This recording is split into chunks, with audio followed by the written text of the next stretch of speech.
to you by the Replenishing Care and Technologies. Check them out at rcandt.com. Also by Manscaped. Sam's waiting for me to say something, but I won't go all in until next week's when we actually start. But you can use the promo code TGT20 right now to get 20% off your first purchase. And Sam, have you gotten yours yet? I'm getting it later this week. I had to ship down from New Jersey because I didn't have a mailing address here until a couple of days ago. All right, let's go ahead and let's talk about what I think was a very interesting week in the NFL. A couple great games, a couple not so great games. We're going to start off with last night. And last night we had a marquee matchup between Kyler Murray and Russell Wilson. And both of them actually were very good. Wilson threw a few picks, though, that ended up costing him the game. As Zane Gonzalez found a 48 yards redemption after missing a kick at the end of the game, which would have not sent it to overtime, would have gave the Cardinals the outright win. The Cardinals hand the Seahawks their first loss, Sam, 37-34. What was your takeaway on this game?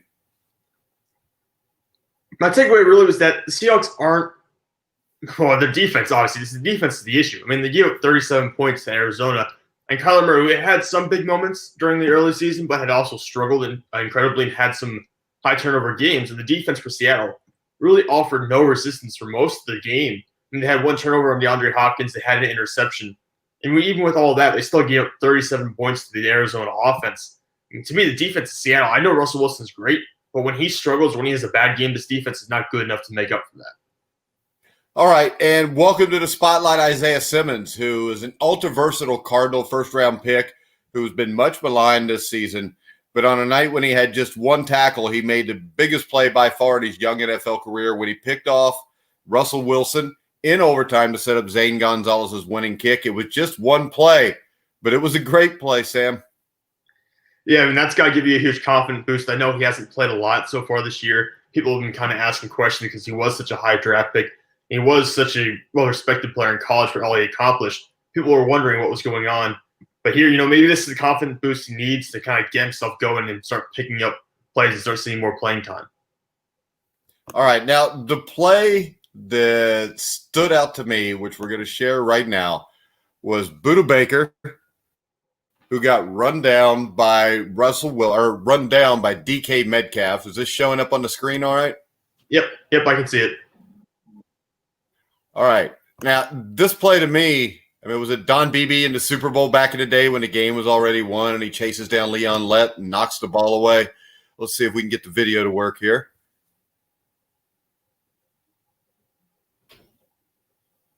Now, right here, Budda Baker's pretty fast, Sam.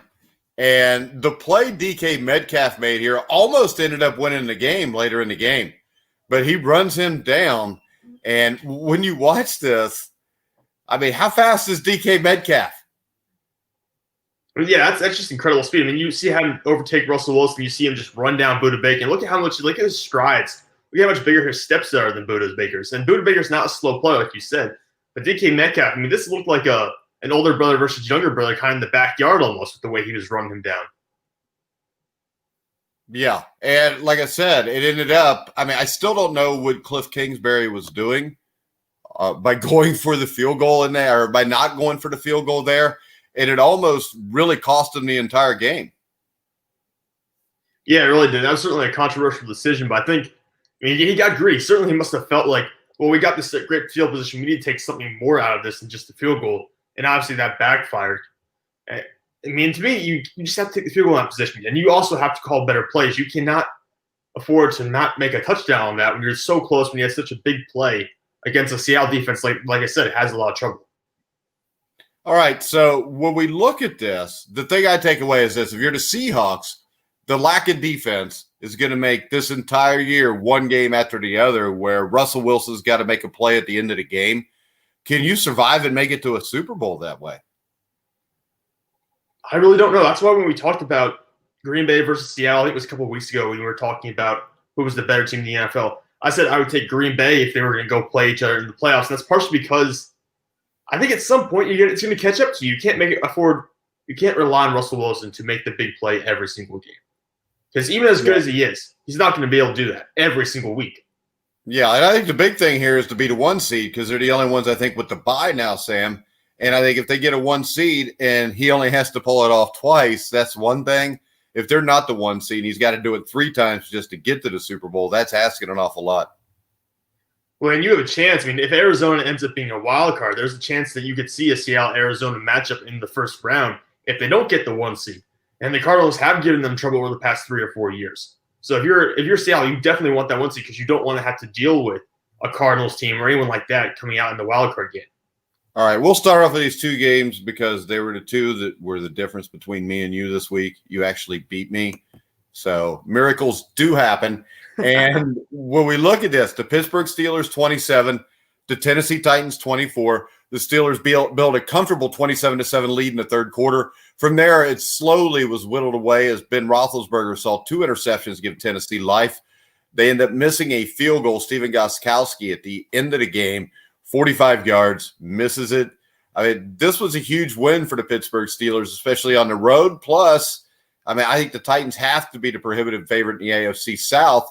And the Steelers, when you look at them, you know, my son said it yesterday before the game. He said, I think the Titans will beat them just because the Steelers haven't beaten anybody. They've beaten somebody now, and it's a team where it gives them a little one-up when it comes to home field advantage when it comes down to maybe Pittsburgh and Tennessee somewhere in the playoffs. Yeah, I was having this argument with one of my friends the other day. He was saying, the Steelers haven't played anyone. And he was arguing that Tennessee's still a better team. Well, what do you mean? They just beat Tennessee. Tennessee was, in my mind, the best team in the NFL by power rankings last week, and Pittsburgh just beat them. And they beat them. I mean, I know it came down to a 3-point game and a last-minute missed field goal. The Steelers win the game in regulation. But really, for the first 3 quarters, through the first 2.5 quarters, Pittsburgh was winning this game fairly easily. It really came down to Ben Roethlisberger throwing the interceptions and poor play calling offensively that really allowed Tennessee to get back into the game. Otherwise, Pittsburgh was winning this game fairly outright. So to me, the Steelers are certainly much better than I even really anticipated to begin with. And now you can make the argument they're the best team or maybe the second best team behind Kansas City in the AFC. Well, the thing is, we make a different case for a different team every week for the last month. So I think that shows us that there's 4 or 5 teams here that are in the conversation in the AFC where I really thought going into the year it would probably just be Kansas City. And the one thing I will give the Titans is this, though. They look like a team, especially the first 2.5 quarters, playing their third game in 13 days. I mean, the defense couldn't get off the field early. They rarely got pressure. Tannehill was a little off target. So I will give them 3 NFL games in 13 days as a tall order for anybody against any team. Especially when you're playing a team as physical as the Pittsburgh Steelers, where they will beat you up front. Their defensive front is very good. We saw Henry was contained basically for almost the entirety of the first half. They had lower success in the second half, but still didn't have a very big game. And the Steelers, if not for that one huge play to A.J. Brown, Ryan Tannehill doesn't have great numbers either. So the Steelers really did a good job defensively containing this Tennessee offense. Yeah, but I will say this. If it comes to the playoffs, I would still take the Titans to beat them, Sam. I would still take the Steelers to win. I would still trust Big Ben to go out there and get it done. Well, what you did yesterday was you trusted Big Ben to get it done, and in the second half, he brought Tennessee back into the game, Sam. That's true, but there was also very poor play calling. You look at that third interception there. It was 3rd and 2, I think they said. And they threw to Chase Claypool. He ends up being just short, but there was an OPI call. If you just run the ball there, just get James Conner had opening lanes all day long. James Conner actually outproduced Derrick Henry. So why don't you run the ball on 3rd and 2 from when you're in the red zone at Tennessee's 10? Instead, you throw a ball and you give it to an OPI call. I mean, to me, it just doesn't make any sense. That leads to a 3rd interception and gives Tennessee life. If you score there, the game's over. So it's not all on Ben Roethlisberger to me. It's play calling was absolutely terrible there down the stretch. All right, so you just told me why I think the Tennessee Titans would beat them in the playoffs. I think Mike Vrabel's a better coach. And I think Mike Tomlin's a very good coach.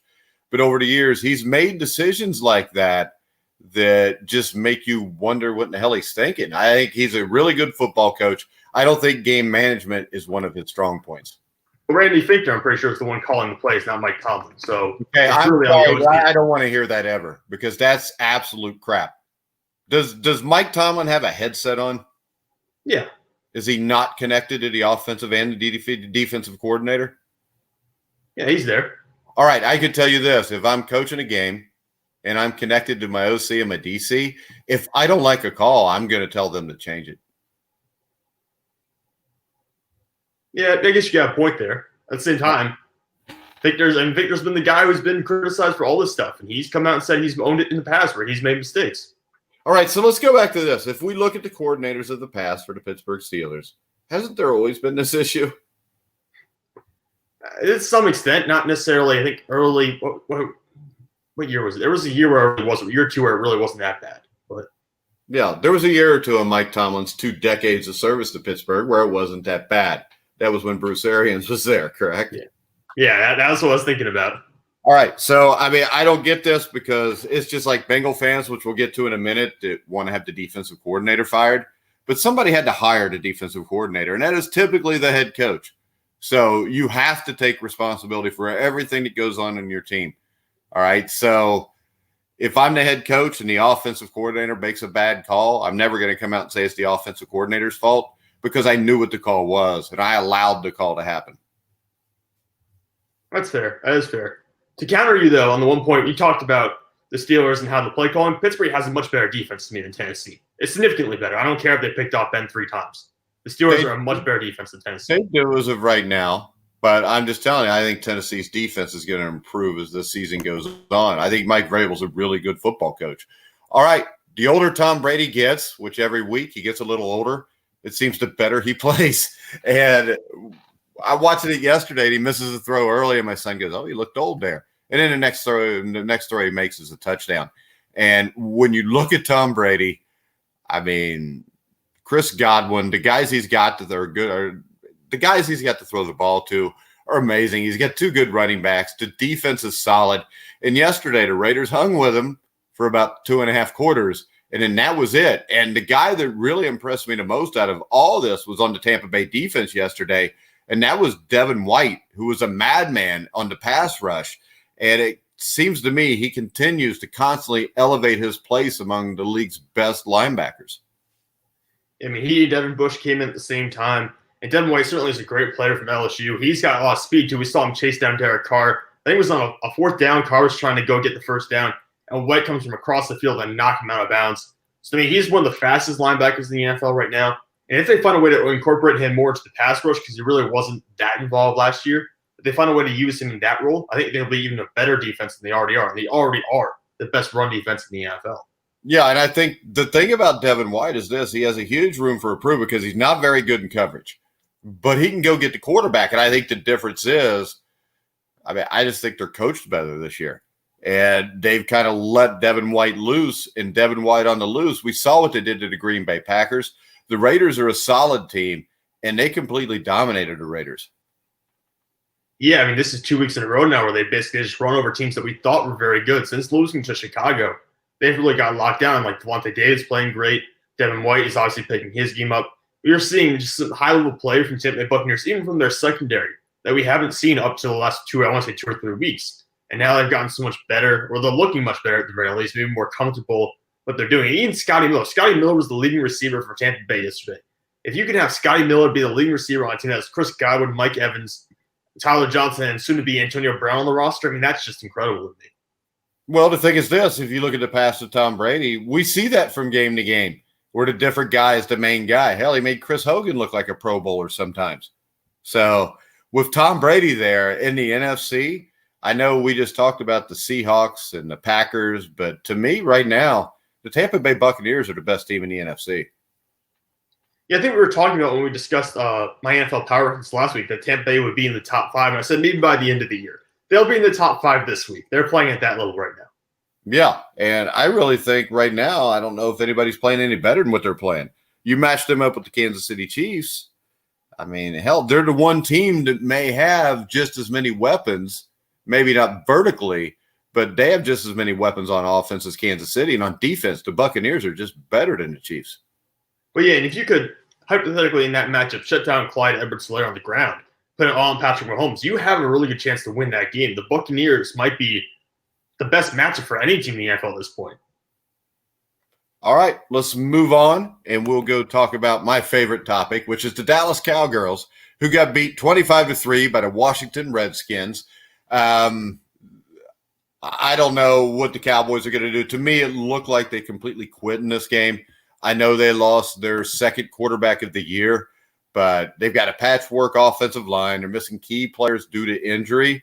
They couldn't protect Andy Dalton or reserve Ben DiNucci.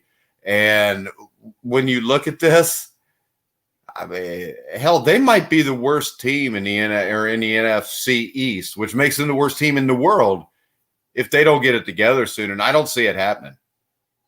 Yeah, I mean, they looked totally disinterested in yesterday's game. It was not whatsoever. I mean, they weren't trying. It really looked like they weren't trying. I don't know. Even at the very beginning when Andy Dalton was there playing and he was healthy, they looked totally disinterested in playing football the other day. And to me, that speaks a lot when coaching, right? I mean, that's got to fall back on Mike McCarthy to some degree. Yeah, I mean, it's kind of like Cincinnati. Everybody wanted to get rid of Marvin Lewis, but they did. And their pathetic owner went out and found somebody even worse. And everybody in Dallas wanted to get rid of Jason Garrett, but they've got a pathetic owner also who went out and found worse. And, I mean, I know almost every Cowboy fan I know was excited to get Mike McCarthy. I told him you wouldn't be very long. And this Washington football team is a team without an individual rushing performance of 60-plus yards all season. But Antonio Gibson had more than that by the end of the first quarter. So I think what Washington found here was not a running game. It found the only team that it could run the ball against.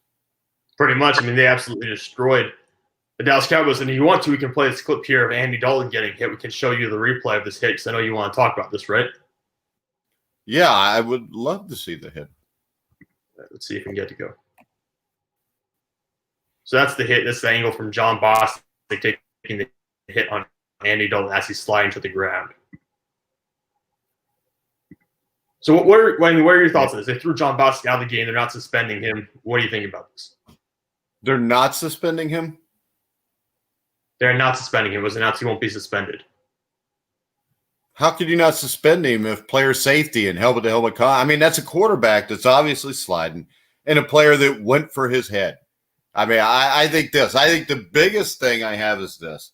If I'm Mike McCarthy, I know my days are numbered from the fact that after that hit happened, what did the Cowboys do with their quarterback laying on the ground, half dead? They did not go after John Bostic whatsoever. No one came up to John Bostic. They did nothing. And to me, that'll tell you all you need to know about Mike McCarthy. There is no culture in Dallas. There is no team togetherness. They don't care about each other. That's why they lose. It's not because of the injuries. It's not because they're under-talented. I mean, hell, even if you take Dak Prescott out, Andy Dalton has led a team to the playoffs 5 times. You still got Zeke Elliott. You still got Amari Cooper. And you're in a division that is so bad, it's almost laughable. I mean, they barely beat the New York Football Giants. I mean, they just got destroyed by the Washington Redskins, and they're getting destroyed. So it looks like you'd be at least frustrated. So when somebody does that to your quarterback, you would be man enough to step up and try to protect your quarterback, and he didn't. I mean, in that case, if every Cowboy lineman would have been tossed out of the game for bum rushing Bostic and beat the hell out of him, I wouldn't have had a problem with it. You know, I've got more of a problem when I see a quarterback take a hit like that and only 1 or 2 guys go after him. Everybody. Yeah, I remember every time I've seen a hit like that, there's almost always retaliation from the offensive lineman. We saw, I think it was, I remember, was it Joe Flacco took a hit from like Kiko Alonso one day. I forget what game it was. And he was basically knocked out immediately. And they were throwing fists, they were throwing punches, they were tapping the guy to the ground. That's what you expect, though. I mean, every time we see a hit like this, that's always the retaliation. And I was waiting for it yesterday when I saw the John Bostic hit, and nothing happened. The offensive lineman and the receivers and everyone just stood around. And to me, that was really surprising because that's not what football has been for forever. That's not what I've seen in my life. So I don't know here. Dallas, to me, just seems like totally they've given up on this year. Put it like this. When the power rankings are done, there's no team or nobody with any sense that could put the Dallas Cowboys above number 30. No, I'm right there with you. I agree. Dallas can't be much higher than that. I know they beat the Giants, but right now I think the Giants would beat them. I think they're 32. And I think a Cowboy-Jet matchup would be an epic, I would say matchup, but it's just an epic, colossal failure for the NFL if they ever had to put that on TV anywhere, including in Dallas and New York. Because what you have is you have Adam Gase and Mike McCarthy, 2 guys that don't know how to build culture, 2 guys that are a joke. Mike McCarthy had Aaron Rodgers. He won 1 Super Bowl, a decade ago? Yeah. And they lost how many playoff games? He is a pathetic excuse for a coach, and the only thing that saved his ass was the fact he rode on Aaron Rodgers' coattails for a long time. Well, now I've been saying this for 2 weeks now, for the last 2 weeks. I think there's a high chance Mike McCarthy's done after this year. He'll get fired because right now, I mean, Yeah, Jerry Jones.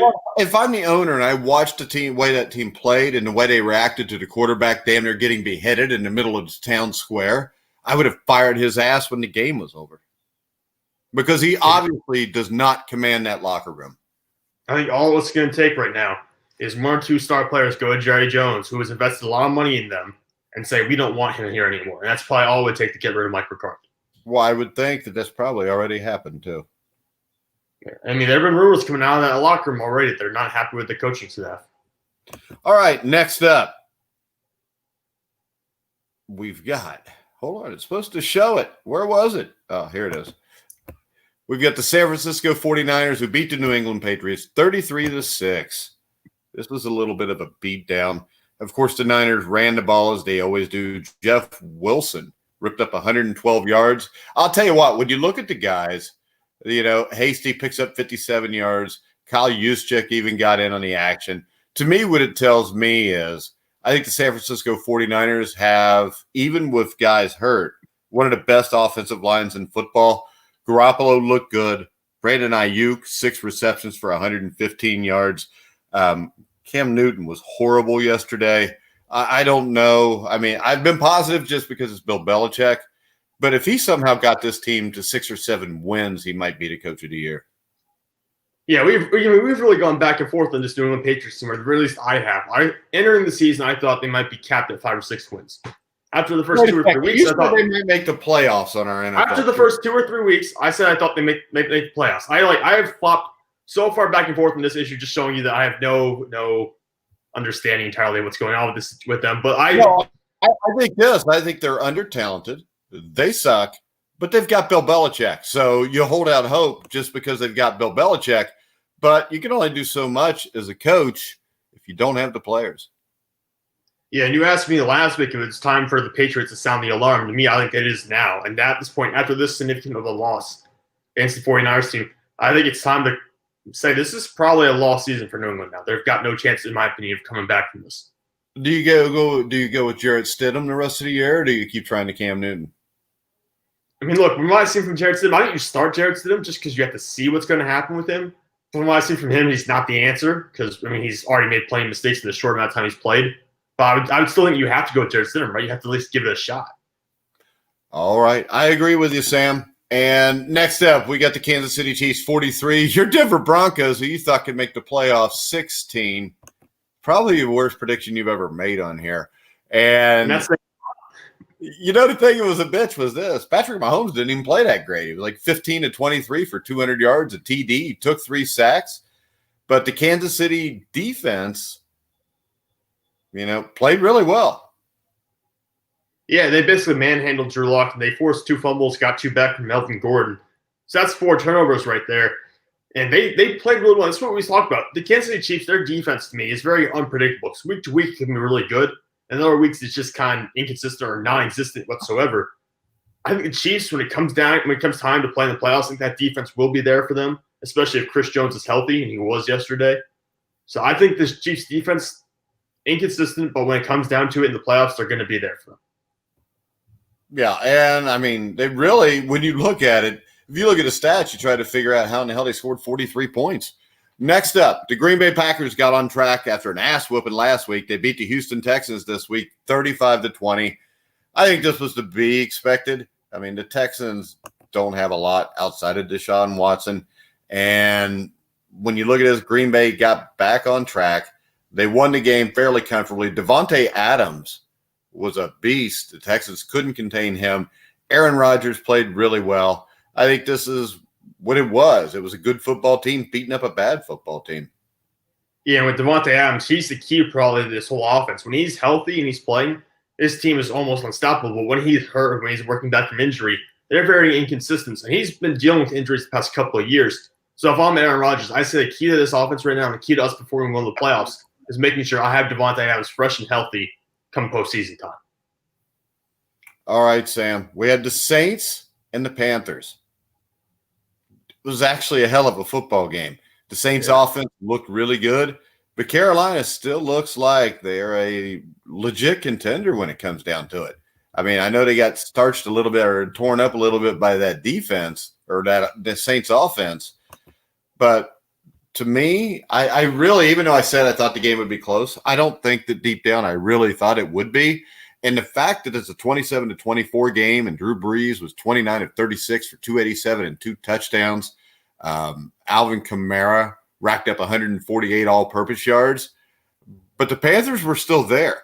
And Teddy Bridgewater, 23 of 28, 254, 2 touchdowns. I mean, this team's for real. And I think it also shows you that the Saints, I think, are slowly getting back to where they want to be. And the question here is, are they ready to do that? Or can the Saints go to the Super Bowl without Michael Thomas? I don't know if they can go to the Super Bowl without Michael Thomas. I think they could get to the divisional round without him. But I do think you need all hands on ship, including Emmanuel Sanders, who they didn't have yesterday, and Michael Thomas. You're going to need those guys to make the Super Bowl run just because that defense, I know the defense is talented, but they still get up 24 points the other day, and the offense only put up 27. To me, that's a little bit worrisome. So I think you need to have those guys available. But at the same point, I think the big takeaway here is they can win without Michael Thomas. They don't necessarily need him. They haven't had him since basically week 1. You can win games without Michael Thomas. They're finding a way to – I mean, they're not going to win this division. So I think Tampa Bay will. But they'll make the playoffs with 10 or 11 wins. Well, I think when we look at it, is Michael Thomas worth it? And does Michael Thomas really make a difference? Does Michael Thomas make a positive difference or a negative difference when we look at this? I would say a slight positive just because of last year. I mean, they obviously performed much better than they have so far this year. They've had a little bit more of a hiccup. But at the same time, working him back into the lineup, that's going to take time. Is he going to throw off the rhythm of everyone else on the team? So there might be issues there. And there have been rumors tossed around. Maybe they trade him this offseason because he costs a lot of money. And they feel like they can get production from other players, not named Michael Thomas, so they have to pay a lot less money. I mean, trading him away, get maybe a first or second round pick for him, not have to pay that salary, that's not a bad deal. I would trade him right now. I mean, he assaulted one of his teammates. He's constantly hurt. He just sounds like more trouble than he's worth. And this is a team that doesn't need – I mean, Emmanuel Sanders will be back. Emmanuel Sanders is a good receiver. You know, they've got Drew Brees. They've got Alvin Kamara. I mean, hell, you might be able to pick up something defensively or offensive line-wise because you know you can get something from Michael Thomas probably. You could, if you want to invest in the future, you could probably get a first and a fifth for him if you really wanted to. Yeah, but also what you want to do. Yeah, and also Carolina the other day. Look at this one. When they get Christian McCaffrey back, they're going to be very good because he only had 37 total rushing yards for the entire day, and they still only lost to the Saints by 3 points. When they get McCaffrey back, this is going to be a very good team. All right, maybe the most exciting game of the day was Baker Mayfield against Joe Burrow. The Cleveland Browns beat the Cincinnati Bengals 37-34. Baker Mayfield struggled, was 0-5 at the start with an ugly interception, and it's on the play where Odell Beckham, I guess, tore his ACL. From there on, though, he finished with 21 straight completions. His incompletion was when he needed to stop the clock with a spike. If you overlooked at a spike, he completed each of his 22 legitimate attempts following the 0-5 start, 0-for-5 start. He threw 5 touchdown passes. So when you look at this, Joe Burrow and Baker Mayfield may have been the 2 best quarterbacks in the NFL yesterday during this game. But the question is that because they're that good or because the defense is that bad? Well, that's what I was going to ask you. Is this a Baker Mayfield thing or is this a Cincinnati thing? So we saw that. I think Rivers. I mean, and I hate to sound like a Bengal fan, but Joe Burrow is a lot better than Baker Mayfield. What I saw Joe Burrow do yesterday was pretty impressive. And it's just a damn shame that the Cincinnati Bengals have a coaching staff that is not qualified to coach in the NFL. He keeps improving. He was electric in the game yesterday. He was electric in the first meeting. And he topped 400 yards passing yesterday, 3 touchdowns. And I think he might have ran for a score. He did it without Joe Mixon. Gio Bernard played well. And they kind of handled Myles Garrett, at least compared to the last time they played him. And when I look at this, it's just a damn shame that the Bengals have no front office and no coaching staff because Joe Burrow is special and Baker Mayfield was special yesterday. And no matter who he did against, it's still a semblance of an NFL team in the Cincinnati Bengals defense. And the Bengals, you got problems where your best pass rusher is Carlos Dunlap. But, of course, he's mad now because he's not been used correctly all year long. And the thing about Carlos Dunlap, I've seen a lot of Bengal fans bitch about him being mad. We've seen this before with Carson Palmer. We've seen it with Corey Dillon. We've seen it with Carl Pickens back in the early 90s. I mean, after a while, you realize that, you just wasted probably the 8 or 9 best years of your career with a team that has no intention of winning. And I think he's tired of it. I thought the tweet he put out yesterday advertising his house for sale was absolutely hilarious. And, I mean, Carlos Dunlap is a guy who's been nothing but positive in the Bengals locker room until this year, and he's been nothing but positive off the field in Cincinnati. So I think when a guy like Carlos Dunlap, who's been here for 8 or 9 years, is starting to get pissed off, I think everybody really needs to kind of look to see what's going on. This isn't just some diva wide receiver in his second year bitching because they're not throwing the ball to him. And yesterday, the Browns get the ball with less than a minute left, and it takes them 2 or 3 plays, and they're in the end zone. And Carlos Dunlap, the best pass rusher on the Bengals, was not even on the field. Yeah, that's the biggest issue for them. When you start seeing guys like Dunlap and Geno Atkins, who have been stellar players, who have been Pro Bowlers for the Bengals for the past decade, when they start getting upset, I mean, it really starts breaking the question, like, you got to start paying attention here because these are proven veterans. These are leaders. And now you're getting a situation where they don't want to lead anymore. They don't want to be in your organization anymore. It comes down to, look at your organization. Do an in-depth dive on what you've been doing, who's in charge, who's failing here. And it would show you that the coaching staff, and even at the organizational level, they've not performed well. Yeah, and it's sad because this is a Bengals team that I think is going to continue to score in the 30s and continue to lose. But they have three receivers that are clicking right now. Tyler Boyd went for over 100 yards the other day. AJ Green has had back-to-back good games, and T. Higgins had 71 yards and a touchdown. So you've got the receiving stuff. Yeah, the receiving Ross with Joe Burrow right now. Yeah, and you've got John Ross and Auden Tate who should be used but aren't for some reason, especially Auden Tate. And with John Ross, it's in the last year of his contract. You might as well find out if Purdue can play before you send him somewhere else where they have a legit coaching staff that might use him correctly, and all of a sudden he looks pretty good. Now, I don't know if that'll happen, but you don't know. You need to find that out right now. Yeah, the Auden Tate one confuses me because I know from look at the numbers what he did last year, he's a good receiver. You should have him on the field. I don't know why he is not getting nearly enough snaps as he should. And for John Ross, he was averaging like 63 yards per game last year before getting hurt. There is value there. And I think you just have to show it to other teams. You could get a 4th-round pick for him if you just play him enough. Yeah, and the thing is, if you play him and he goes off, has a big game, you might be able to get a 4th-round pick for him. It's better than getting nothing when the season's over, which is what the Bengals are good at doing it. I mean, they did it with Andy Dalton. They did it with A.J. Green. Hell, you could have got a 1st-round pick for A.J. Green over a year ago, and he would have played last year. Don't forget that. A.J. Green's not happy here either. No matter what anybody says, he's not, because he refused to play last year, the last half of the season, because he wanted a big contract, because he didn't want to go out and get hurt in the shit show that is Cincinnati. Wait, even if you didn't get hurt, what are you playing for at that point? You're playing with a team that's putting Ryan Finley at quarterback. It's going to decrease your value. It's going to make you look bad. So really, there was no point for A.J. Green, a personal reason, to play that year, just because the Bengals weren't trying to win games. All right, next up, let's go to another quarterback that's a rookie that looks pretty good. The Los Angeles Chargers, led by Justin Herbert, 39-29 over the Jacksonville Jaguars. And the Chargers are a team similar to the Bengals, lost a lot of close games. They should be better than what they are. Herbert was 27 of 43, 347, 3 touchdowns, led the team in rushing, 9 carries for 66 yards. Justin Herbert looks like the real deal right now, proving us both wrong so far, Sam. Yeah, because we were both ragging on him to start the year. I thought he wouldn't be a starter for them long term. I thought he would take more like almost like a Blake Bortles route in his career, where he might get the starting job and he would flame out after a couple of years. Instead, he's come out here. He's been red hot. He's having a great rookie season. I know it was only against the Jacksonville Jaguars, but he's played tougher teams in the past couple of weeks, and he's performed consistently well. He seems to be a legitimate top 15 quarterback. Yeah, and the Chargers, they've got Melvin Ingram back on the defensive line. You got Joey Bosa. So I think the Chargers, believe it or not, even at what are they, 2-4? I think they're a contender for a playoff spot.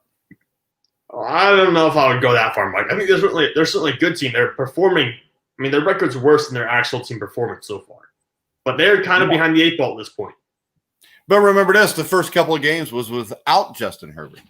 And, I mean, the way Herbert's played right now, you could say they probably win the game in Cincinnati easy because Tyrod Taylor was horrible in that game. So I'm not going to count them out at 2-4 because if 9 wins get you in, I think this is a team with the talent to go 7-3 the rest of the way. I could see that happening. You would have to probably top the Raiders, though, because there's a good chance right now you're seeing 3 teams come out of the AFC North. Yeah, but I think with the Raiders, you have a lot of question marks. And those question marks make this possible right now. Because I think the Raiders are going to be a team that's going to win games that we don't expect them to win. They're going to lose games you don't expect them to win because they're a young football team. So are the Chargers. The Chargers are only 1 game behind the Raiders right now. Yeah, it certainly doesn't feel that way, but you're right. They are only 1 game back. And I mean, we've seen in the past, John Gruden's team has a habit of falling apart late in the year. They did it last season. All right, let's talk about the best game of the day. You know what I'm talking about. The Buffalo Bills 18, the New York Jets 10. The Jets actually had a double-digit lead for the first time all season, Sam. Did you ever have any that in hope itself is pretty sad. Yeah, I mean, the thing is this. I think the Buffalo Bills right now, they won the game ugly, but I think that they did play lights-out defense in the game, even though it's against the Jets, is positive. I mean, they actually stopped the run a little bit. So when I look at it, I mean, the Bills won the game. You got to win the game. And we see every year NFL games like this where you get a surprise and the other team wins because a team like the Bills is overlooking them, especially coming off the 2 tough losses the Bills took. So I think right now the fact that the Bills won is the only thing that matters here coming off those last 2 games. Yeah, I agree. They just need to get the momentum turned around. Josh Allen had a much better game than he had the past 2 weeks. Still a little bit shaky, though, but I think they're turning things around. That's really what matters. They just need to get back on track. And now their schedule's opening up maybe a little bit. Maybe they can get a little bit of a run going. That's what they're hoping for. They place the Patriots next week. That should be an easy win. And then get Seattle, and that would be a fun matchup. All right. Of course, Adam Gase surrendered play calling duties to their offensive coordinator. Isn't your offensive coordinator usually your play caller anyway? Yeah, but remember, Adam Gase is an offensive guru, Mike. He's special. What do we base that on, by the way? Is it just because Adam Gase said so? I have no idea where this came from. It dates back to his time in Miami. I don't know who came up with this idea that he was some kind of like offensive coach, but that's, I guess, the perception people have of him for some reason. I'd like to know where anybody came up with the idea he was a coach. I mean, hey, one thing that could be happening here, though. I mean, if you put the play calling on the offensive coordinator, and in a couple of weeks and you see, oh, that's not working, you could turn around and blame your OC here for what's going on in New York's offense, even though it's all Adam Gase's fault. But it's hard to do when the first 6 weeks were on you. It's Adam Gase. You never know he's got up his sleeve. You never know what he's going to try to pull off. Yeah, and the Jets ownership's stupid, so maybe they'll go for it. Next up, the Detroit Lions beat the Atlanta Falcons 23-22. The Falcons lost as only the Falcons can lose. They lost on the last play of the game after having a 22-16 lead. Matthew Stafford drives down a last-minute 4. He hits T.J. Hawkinson from 11 yards out as time expired. Matt Prater kicks the extra point. Detroit wins. I think this is kind of what we expected, a close game between 2 teams that have a hard time getting out of their own way. And I'll tell you, when you are worse at finishing a game than a team called the Detroit Lions, you got major problems in Atlanta. Yeah, I mean, really, this is exactly what you could expect. I mean, you couldn't have scripted it any better. Detroit ends up winning the game by 1 point at the very end as the Falcons collapse defensively on the last play of the game. There's no better way to end this matchup, but at the same point, it just shows you how bad both these teams are. Yeah, and I think this. I don't think it shows us how bad both these teams are. I think it shows how bad the coaching is because this is the NFL. Almost every team, you can go back. I mean, whether it's the Bengals, the Falcons, the Lions, where you change 2 or 3 plays and all 3 of those teams could be 4-3 or 5-2 and playoff contenders. The problem is, you look at Cincinnati, they are like 1-12-1 in 1-score games since Zach Taylor's been there. I would think that Matt Patricia's got a similar record. And when you look at it, that's the difference. Everybody playing in the NFL is an NFL player. Not everybody coaching in the NFL should be an NFL head coach. Yeah, you definitely got that right. We talked about it. There's going to be a bunch of firings at the end of this year. But Greg Gorecki's actually in the chat right now. He says, nice hat, Mike. Go Bearcats. All right, there you go, Greg. UC basketball, the college 4 this year, and smacked the crap out of Clemson, Sam. Oh, really? You know what? I'd love to see it, Mike. Just that way I can have one thing on you where my team actually wins. How would you have that if Cincinnati smacked the crap out of Clemson? Oh, no, that's not going to happen. That won't happen, Mike. I think we all know Clemson will roll through that game. That's your arrogance. This is the thing. The Cincinnati Bearcats play in a tougher conference. They do. They're going to play tougher. The ACC is not great. No, the ACC sucks. And the thing is this, the Cincinnati Bearcats defense will just destroy and maul Trevor Lawrence. They'll probably break both of his legs, and then the New York Jets will pick him with the first pick of the draft.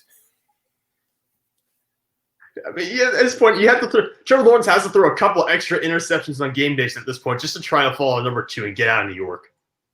All right, real quick, I missed some here. What is it, Rendon Dye? I have Todd Gurley and DJ Moore. Should I trade them for James Conner?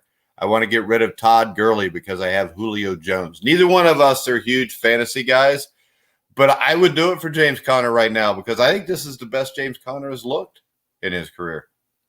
No, he's already off to a great start. I mean, it's like, I think 4 100-yard games or maybe just 3. And even during his Pro Bowl season, he only had 5. So he's already having a great year. I think if you're going for yards, definitely go for Conner. But at the same point, touchdowns, Gurley's got a lot more scores than Conner at this point. All right. Greg says he's arriving late, but I think both Herbert and Burrow are clearly the future for their teams. But time will tell with Tua in Miami. Do you think that Tua is the future of the Miami Dolphins, or whatever your name is, Sam? I'm gonna go for the clean sweep. I'm just gonna buy in here and say that yes, he is. I know there are concerns there with the injuries in the past. Maybe there are always size concerns with these kind of guys. But based on what we saw in college, I think Tua has enough there. Maybe he won't be as good out of the gate as Herbert and Burrow are, but I think he'll definitely be a player who's solid in a couple of years. I think he'll be better than Ryan Fitzpatrick, at least more consistent. I do expect him to be the future in Miami. All right. And then Greg, of course, made a comment about the UC Bearcats, who then Sam Teets made fun of. I mean, look, it's a nice program you have there, but you got Clemson's on a different level. It's nothing personal. What level would that be? Is that the level where the coach is a pompous, arrogant ass who thinks he's above everybody else? Hey, I'm not going to defend Dabo Swinney. That's not my job. Dabo can take care of himself, and honestly, when he talks there, it's a little shifty. I'm not going to lie. And Greg says that he actually saw the Bearcats play in a bowl game in Toronto a number of years ago. So has Clemson ever played in a bowl game in Toronto? I don't think so. There you go. That separates the 2 programs. What was the bowl game? Who did they play? I can't remember. I was going to say, I hope you're not asking me because I have no idea. I think it was like they played, was it Western Michigan, Greg? I think it was Western Michigan, something called like the International Bowl, one of those high-level bowl games that everybody wants to be a part of. Yeah, one of like the 70 bowl games in existence right now. Yeah, are there still 70? Because I saw Army's already accepted an invitation to play somebody in a bowl game. I think everybody's only played like 4 games, haven't they? Yeah, I mean, I think the most teams have played are 5 or 6 at this point. But then like Big Ten has just started playing. Pac-12 isn't even back yet, but who cares about them? We need to do a college football show. Since now it looks like the season actually going to happen with everybody playing. Yeah, everything's picking up now. I think we're definitely going to see the full year play out. All right. Well, maybe we'll do that then. We got some comments. Greg said no to something, and then I think so. So I don't know what no and I think so, Greg, means, but I'm pretty sure it was the International Bowl, but I'm not 100% sure. All right, tonight, Monday Night Football, we've got a very interesting matchup. We've got, the Rams and the Bears. The Rams are 4-2. The Bears are 5-1. The game will be played in Los Angeles. And LA gets the job done with a fast-paced offense, an energetic and aggressive defense, while Chicago gets just enough from the offense, with the defense stealing the show. And, I mean, right now, the Bears are in first place. The offense hasn't been great, but it's done enough to keep the Bears competitive. Can they keep the Bears? Can they keep in the game against the high-paced Rams offense? You know what? I think defense is good enough that they can. And this is a really tough game to pick for me just because they seem to have been up and down in the past, but I would lean towards the Bears because of that defense. I tend to go with the team that has the better defense in these situations. Chicago definitely does. And we've seen the Rams be vulnerable in the past. So, I think Jared Goff's going to get tripped up here a little bit, and the Bears are going to win this game. Yeah, and this is a huge game for the Rams, I think, just because they're playing in the NFC West.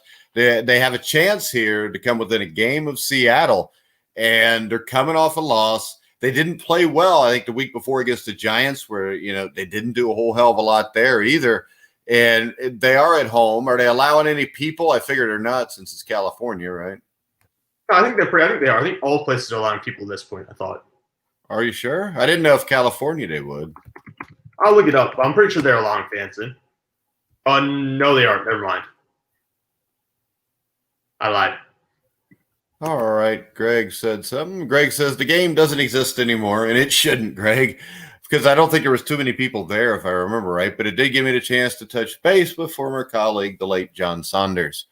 But nothing like, hey, where else are you going to have an NFL show? And we're going to flash back to 15 years ago, the International Bowl with Cincinnati against Western Michigan. It doesn't happen anywhere but here. No, you're right about that, Mike. It certainly doesn't.